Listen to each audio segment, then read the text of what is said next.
PJS Wali Kota Makassar, Andi Irwan Asis melantik Irwan Adnan sebagai PJ Sekretaris Daerah Kota Makassar digelar di ruang Sipakatau, kantor Balai Kota Makassar pada Jumat siang. Arwin dalam sambutannya mengucapkan selamat kepada Irwan Rusfiadi Adnan yang baru saja dilantik sebagai PJ Sekda Kota Makassar.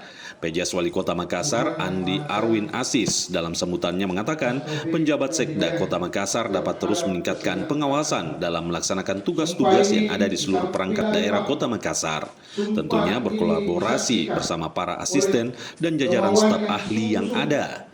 Arwin juga berharap dengan dilantiknya penjabat sekretaris daerah yang baru dapat menerapkan dan menegaskan terhadap Orbenius ASN berakhlak, yakni berorientasi pelayanan, akuntabel, kompeten, harmonis, loyal, adaptif, dan kolaborasi, serta dapat menghasilkan inovasi-inovasi yang memberikan dampak besar terhadap organisasi perangkat daerah, terutama saat ini yang berada di gerbang tahun baru, yaitu tahun anggaran 2025 yang akan datang.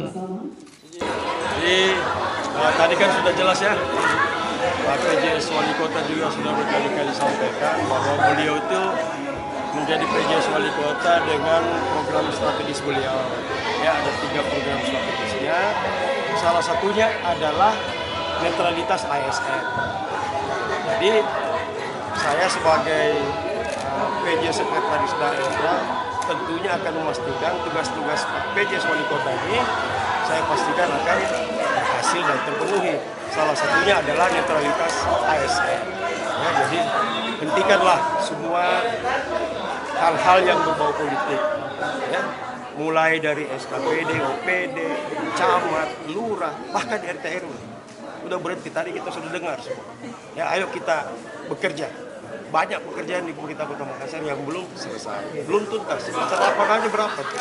Ya, nah kita juga tidak mau nanti wali kota definitif kembali lagi, kemudian programnya juga nggak jalan. Jadi semua harus jalan. Ya, tapi yang paling penting, ayo kita kondisikan, hentikan semua hal-hal yang berbau politik. Ya, kita netral semua guys sebagai ASN Kota Makassar. Ya.